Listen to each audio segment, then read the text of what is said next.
What if burnout wasn't a problem to fix, but a signal guiding you toward deeper alignment with life? The Practice Podcast invites you to explore how aligning with your energy can transform your connection to yourself, your relationships, and your work. Through real stories, data-driven insights, and life-centered tools, each episode helps you tune into your body's signals and create life-affirming change from the inside out. Welcome to the Practice Podcast. Hello. So welcome to the Practice Podcast. And today we're actually doing a new segment just called Member Spotlights, where we're bringing actual practice members on to discuss their experience and their exploration of their own energy and seeing what is emerging for them as they increase their energetic literacy. And today we are so grateful to have Melissa Monaghan. Melissa Monaghan, if the last name sounds familiar, we had her husband on, Adam Monaghan. And Melissa has been incredibly candid, I would say, in your exploration with the collective group that's growing. And I find you to be warm. You are a driver. Oh, yeah. You're very friendly, but you have big ambition and big appetite, it feels like, for succeeding. And I think it's an interesting combination when talking about energy because although, would you call yourself a high performer? yeah. Are we talking about Enneagram? Because I'm a 3. Oh, you're a 3.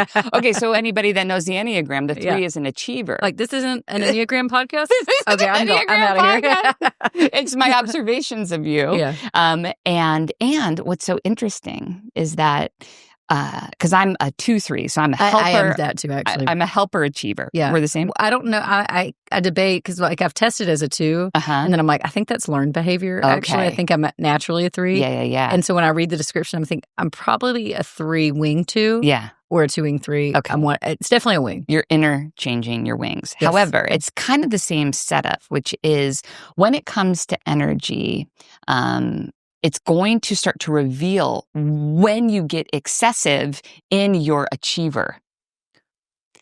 And this is like a real inside baseball thing that we're combining Enneagram with Sorry, energy. I always We'll take get it back there. to the point. But when we are occupying our achiever in a way that isn't, let's say, balanced, we become rigid and it starts to affect our ability to perform the ultimate goal of succeeding. And so let's start with what brought you into the practice outside of knowing our co-founder, Christy Brito. What was it that drew you into like, this is the exploration that I want to be in at this time? I think it came at an interesting time because, of course, we met Christy and then she was describing it. And I had just been telling some friends, I feel like I need something right now and I don't know what it is. Like I go through these periods because I'm so extroverted and outward facing, I can not always be self-reflective. And then I'll get hit with some realization that I become like super self-reflective and I make a huge life change. So it's kind of extreme. Do it about every 10 years. So I was due.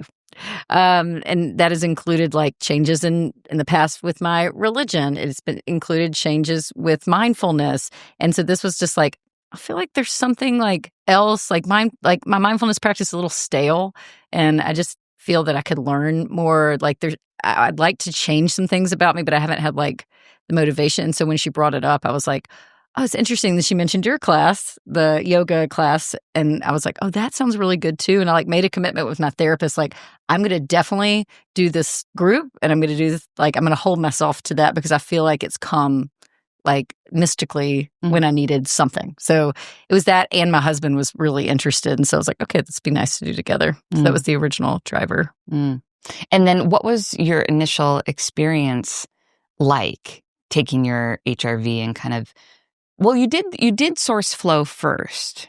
Yes. So what was that like? Because for all of you that don't know, SORCEFlow is energetic literacy in motion. It's kind of a group class that we have here in Venice. If you're ever around, we do it once a month.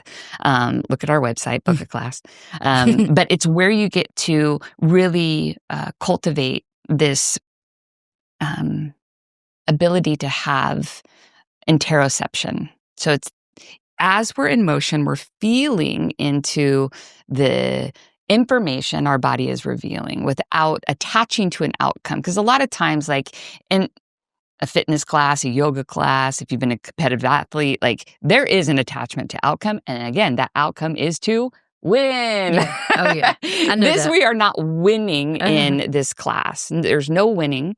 There's no right or wrong. It's an invitation to be honest as we move through the body and start to get in this conversation with sensation that is dissolving rigidity, that feels like it's opening up energetic channels.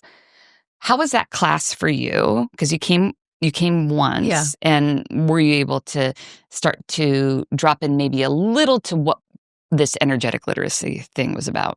To be honest, I don't think I connected it as well to that. I think my takeaways were like, I remember saying that was exactly what I needed today. And as we've talked about the competitiveness, I'm like a intense exerciser. And so like even with yoga, a lot of times I'm going to like hardcore classes. Mm-hmm. And so for the flow, I was like, oh, that was nice. That was like a nice stretch. But what I came away from, and I think I said to Christy, I said to my husband, like, wow, Jess is like amazing. Like just the way you were talking in the class, I was like, I can't really describe it, but I'm like, then I got to experience it with the coaching session that I was like, something about the way you can convey big thoughts, around energy, around like your body was really moving for me where I was like, oh, that like, and it can, for some people, when they go into those topics, it can border on a little corny, and you don't have that at all. Like, it's a really amazing skill to be able to talk about energy and spirit and all of that without it in an approachable way. Where you go, oh, I can connect with that language. So I just had this sense where I was like, she seems very wise. So kudos. But I think it took getting into Source and the practice to like connect to the energy piece of it. Okay, so then you get into the practice, you go through like the signature workshop, and now you're off taking your daily readings every day. What was the first couple of weeks like?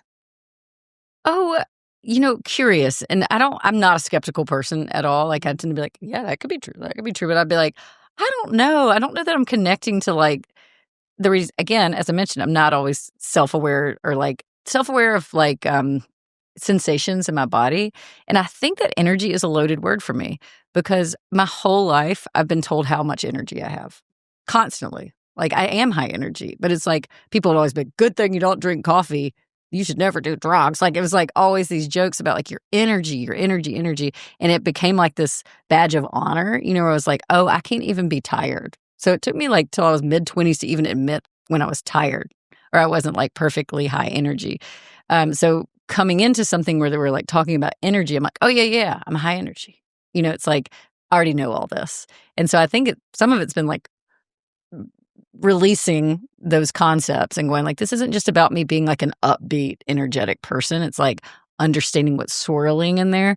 So it is a breaking, not like a painful one, but more just like okay, let go of these preconceptions. And so I think that's the first few weeks is just like, and we were calibrating, to be fair, but it was like, oh, recover. I don't feel like low energy today, and so it sometimes would confound me a little bit. Like, why is that a recover?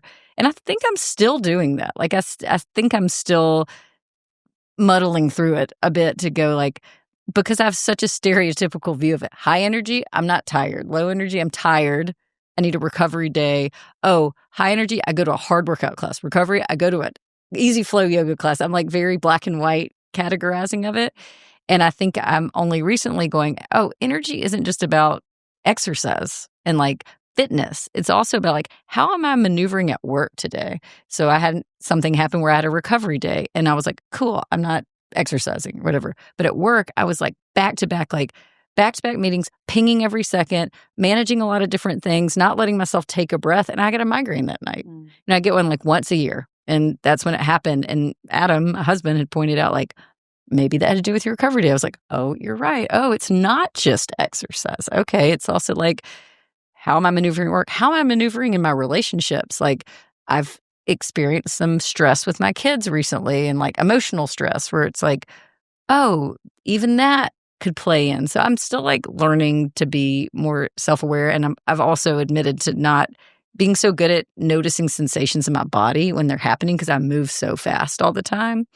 And so I think that's part of it too, is like slowing down and going, oh, well, maybe if I'm actually paying attention, I would notice this thing and this thing. So I'm a work in progress. Melissa, you're bringing up such important. You're bringing up so much. Oh, I'm actually always do. I'm feeling like very moved by what you're bringing up, and it's this idea that like we're not able to validate energy unless it's like high or even low. Mm-hmm.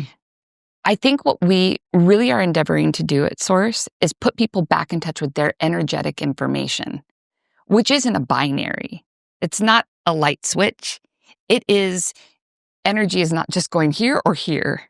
It's going, it's going in different depths. It has different textures. It has different flavors. It is a language that doesn't just have 2 words. It has thousands of words. And putting yourself back into that relationship to your own information is one of the most empowering things you could ever do for yourself, because, and we actually have a workshop coming up on this, because what has happened historically is that we have validated the more logical aspects of perception, right? Rational, logical, and there's historical reasons for this. But we've siloed our ability to perceive in the more what's called somatic, visceral, and intuitive.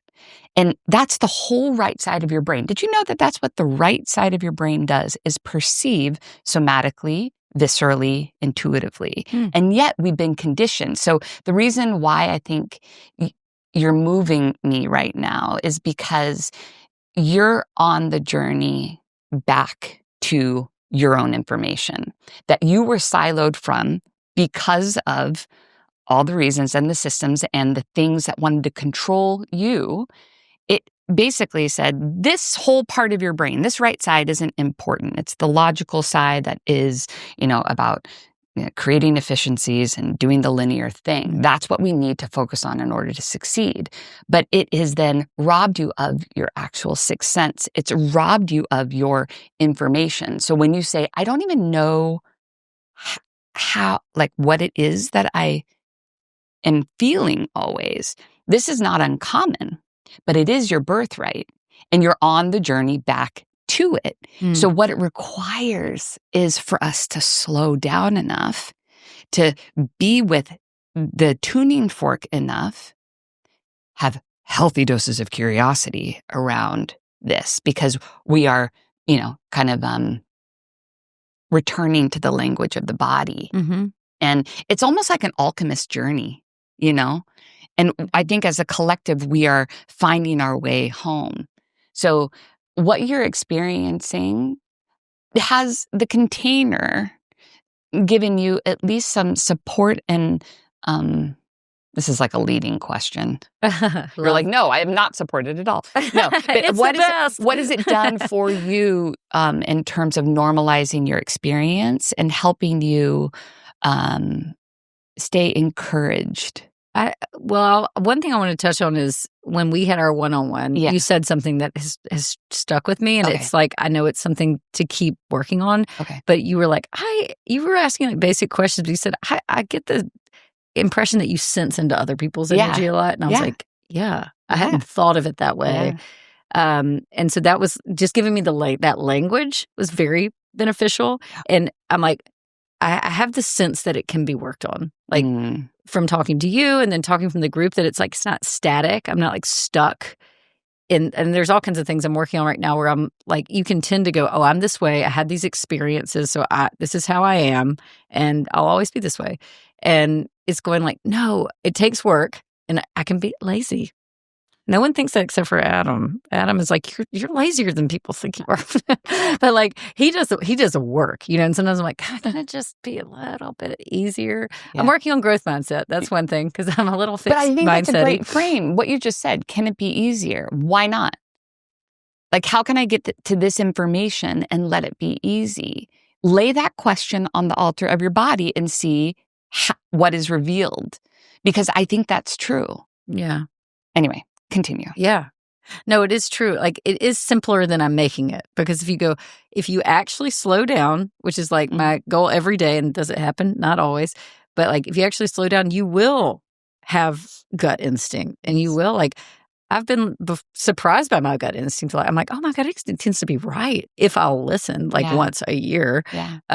But it is easy enough if you literally do. And like you gave a tip, what's helpful about the source plug is that for every day, whatever your reading is, there's a tip. And one of the tips was so great. It was a tip from me. We make the tips based off of the I didn't the give the tip. You based it on a share. But it was like, the pace of technology in this modern world outpaces what our body should be doing. So to slow it down, when you can't, like maybe you're at work, whatever, every time you get a ping, every time you get a notification, to take a breath and roll your shoulders back. I literally do it every day now, because I'll be like, oh, yeah, okay, just go right back into it. But like you're right. It's not that complex. So I think I've gotten that from the practices. Like, oh, I'm watching other people do their shares too, and like making changes. I'm like, this is doable. It's just figuring out, like, I'm in an open place right now. And I'm like, I find myself reading. I'm like, just as insight, I'm like, besides my novels I read every night, because I love a novel, I'm reading a growth mindset book, because I realize I have a fixed mindset. I'm like, I just want to be the best, and it not like a 3. But like, unlike a 3, I don't like to work really hard. I'm like, I just want to be the best without trying. And then if there's feedback, whatever, I'm like, maybe that's not for me, whatever. And so I'm like, I'm working on that. Then I was like, oh, I've realized I have some codependent tendencies. Reading Codependent No More also. And then I was given this book about like women who run with wolves. I have a hard time reading it, but I'm working on it. It's dense. It's dense. But I'm like, that just gives you a view of like, I'm not always seeking growth. Right. And I am right now. So it's coming at a good time to be in a group like this where other people are too, and they're mentioning what they're going through. And so I find, encouraged. Yeah. I don't even know if I answered your question. Well, I remember it. Well, listen, where I want to take us now is we're doing this in a group. This exploration of energetic literacy, you can do it alone, but there's so many dimensions of energy that we want to sense into. So doing it in a group just feels more complete.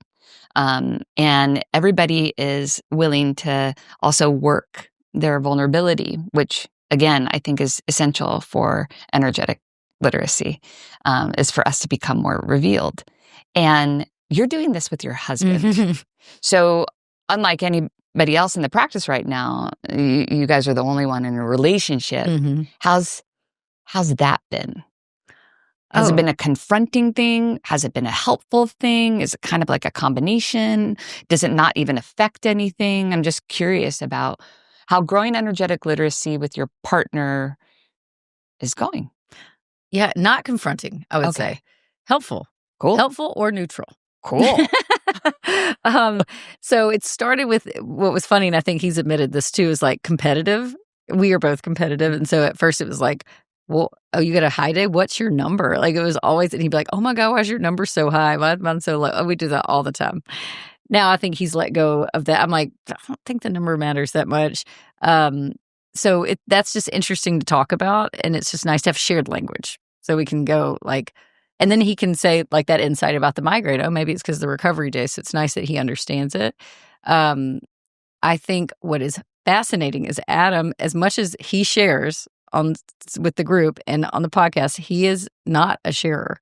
So like he can easily, so many times in a day, he'll remember something. He's like, oh, did I ever tell you blah, blah, blah? And I'm like, oh my gosh, what? And he's like, oh yeah, that's like 3 weeks ago. I'm like, I would have told you that right away. Like he's like, I just didn't think about it. Like he just doesn't share that much. But when he gets talking, he can talk. He can really talk. But he I was in San Diego this week on a work trip, and I read his share that was like a paragraph long about what a hard day he'd had and why and the feelings. And I was like, oh my gosh, I don't know that I would have ever even known he was feeling that day. Because like when I'm away, we're kind of on logistics, like, oh, what are the girls doing? Da, da, da.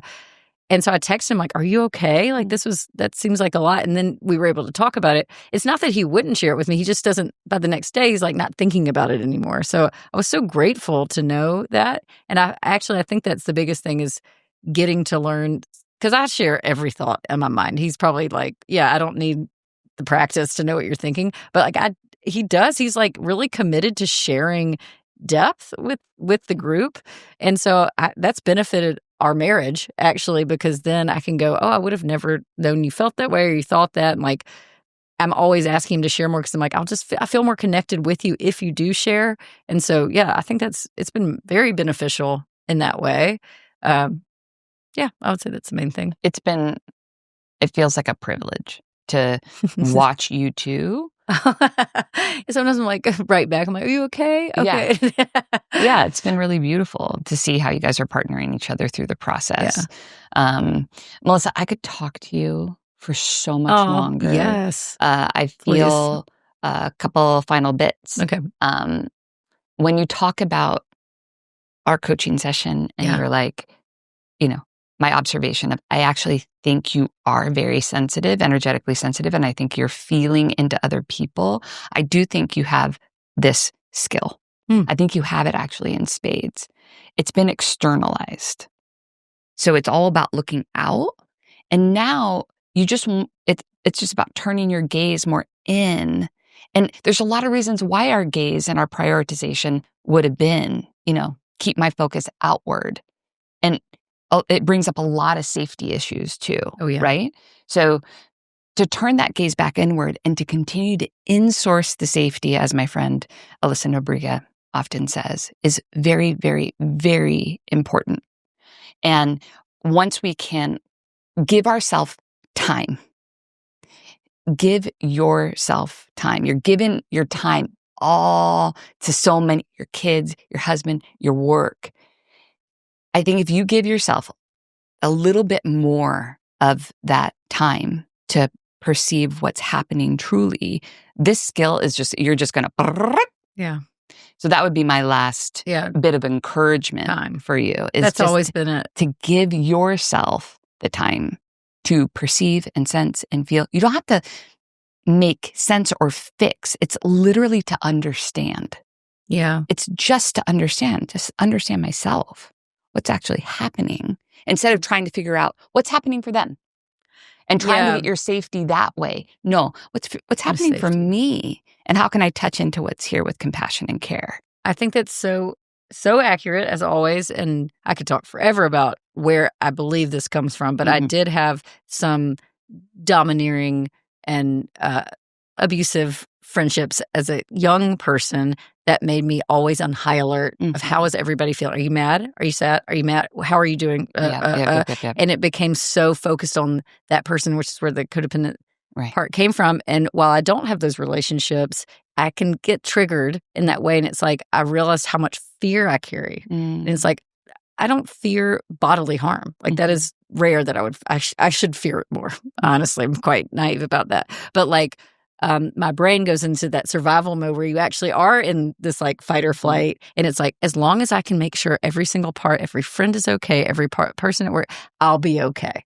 And so I think that's so right about the safety is going like, I'm not going to get my safety externally, but that's just what my brain, that's why I react so fast. I'm like, I better fix this faster. Like we're going downhill. Totally. So time. Yeah. And I think the time issue is tough because I'm like, I can build out 30 minutes in the morning before the kids wake up and do my meditation and do my whatever. But it's once the day gets going, I don't make any time. And so I think that's the challenge. Well, that is the opportunity now for you, because I know that you want to grow. I know that you actually want to be a high performer. And what I'm saying, I'm speaking to your achiever right now, is that in order for you to be the highest performer you can be, the reconnection between your left brain and your right brain, your logic and your somatic intelligence is how you get to be great. So you just keep encouraging the achiever. It's like, we want to be great. Okay, we have to presence ourselves to what's here. That's how we become great. Okay. And ladies and gentlemen, you got to hear a personal coaching session. All right. Thank you so much, Mel, for the time. I appreciate you so much. I appreciate it so much. Thank you. Thank you, guys. Thanks.